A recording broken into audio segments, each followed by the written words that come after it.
Hello बच्चों, कैसे हो आप सब। Welcome back to my YouTube channel. आज मैं सॉल्व करूंगी एक्सरसाइज 10.2 का क्वेश्चन नंबर 17। क्वेश्चन नंबर 17 देखो। So that the point A B and C with position vector A का पोजीशन वेक्टर गिवन है हमारे पास, बी का पोजीशन वेक्टर एंड सी का position vector respectively form the vertices of a right angle triangle. इसका क्या मतलब हुआ, हमारे पास जो पोजीशन वेक्टर गिवन है ए बी और सी, वो क्या राइट एंगल ट्रायंगल का फॉर्म कर रही है, ये हमें शो करना है।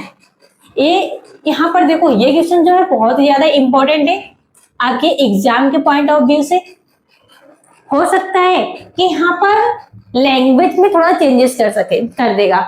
लैंग्वेज में क्या चेंज करेगा कि हमारे पास 3 पॉइंट गिवन है ए बी सी, क्या ये राइट एंगल ट्रायंगल का फॉर्म कर रही है। अब देखो, राइट एंगल ट्रायंगल की अगर बात आ रही है तो आपके माइंड में कौन सा ग्राफ आएगा, राइट एंगल ट्रायंगल का। Right angle triangle 90 degree. इसका क्या मतलब हुआ, यहाँ पर नेमिंग करेंगे ए बी और सी, है ना। ये यहाँ पर क्या होगा, बेस होगा, और ये क्या होगा, परपेंडिकुलर, और यहाँ पर क्या होता है, हाइपोटेनियस। अगर राइट एंगल ट्रायंगल के बारे में बात आ रही है तो आपके माइंड में आना चाहिए एक थ्योरम, है ना बच्चों। कौन सा थ्योरम होगा, पाइथागोरस थ्योरम, है ना। तो यहाँ पर हम क्या करेंगे, by Pythagoras theorem. Pythagoras theorem, Pythagoras theorem तो आपको मालूम ही है। पाइथागोरस थ्योरम हम क्लास 8 से पढ़ते आ रहे हैं। हम पाइथागोरस थ्योरम में क्या देखते हैं, बेस का square, that means A B का स्क्वायर प्लस परपेंडिकुलर का स्क्वायर ए सी का स्क्वायर किसके इक्वल होना चाहिए, बी और सी हाइपोटेनियस के स्क्वायर क्या होना चाहिए, इक्वल। दैट मीन्स बेस और परपेंडिकुलर का स्क्वायर किसके इक्वल होता है, हाइपोटेनियस के स्क्वायर के इक्वल होता है। हम इसी के हेल्प से हम इस क्वेश्चन को क्या करेंगे, सॉल्व करेंगे। कैसे, अब यहाँ पर देखो ए बी और सी 3 पोजीशन वेक्टर गिवन है हमारे पास।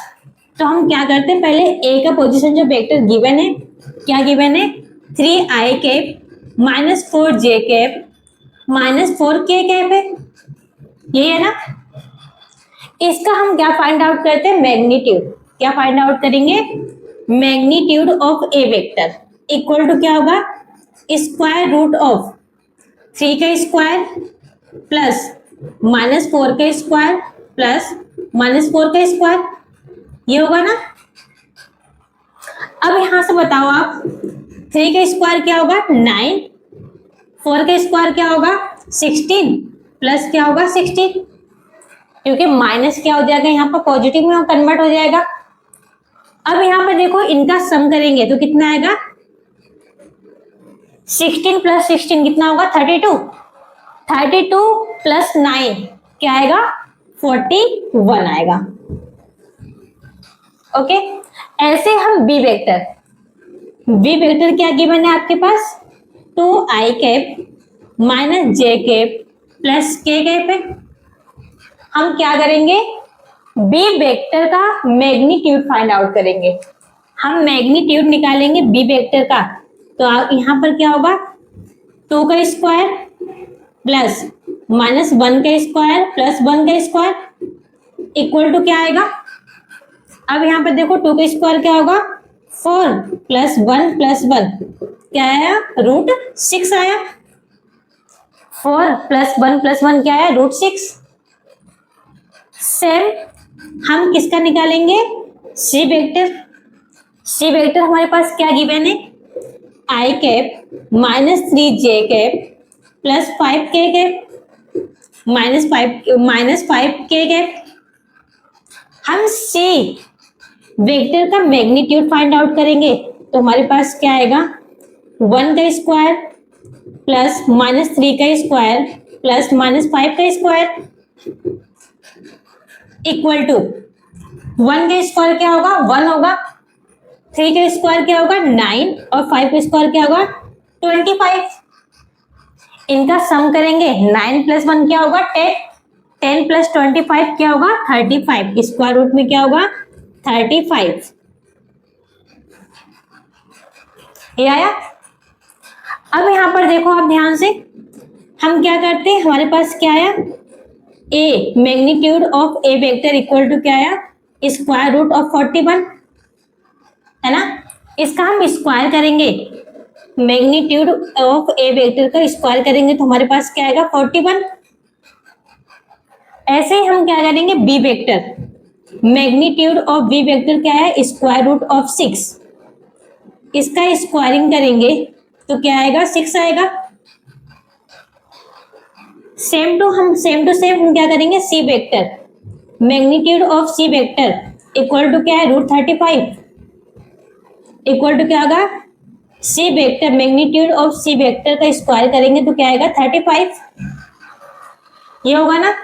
अब इसको हम क्या करते हैं, इस पाइथागोरस थ्योरम में पुट करके चेक करते हैं। अब यहां पर देखो, किसी दो वेक्टर का सम तीसरे वाले वेक्टर के क्या होना चाहिए, इक्वल होना चाहिए। दैट मीन्स अगर यहां पर हमने क्या किया, b का square plus magnitude of c का स्क्वायर और किसके इक्वल हो रहा है, मैग्नीट्यूड ऑफ a का स्क्वायर क्या होगा, इक्वल ही होगा। अब देखो b वेक्टर क्या आ रहा है 6 प्लस c वेक्टर क्या आ रहा है 35, इक्वल टू क्या है 41। 6 प्लस 35 क्या होगा 41, इक्वल टू क्या आ गया 41। दैट मीन्स ये जो पोजीशन वेक्टर क्या कर रहा है, राइट एंगल ट्रायंगल को सेटिस्फाई कर रहा है। तो हम लास्ट में हम क्या लिखेंगे, hence A B and C are form the right angle triangle. ये करेंगे ना, हमने क्या शो कर दिया कि एबीसी क्या फॉर्म कर रहा है, राइट एंगल ट्रायंगल फॉर्म कर रहा है।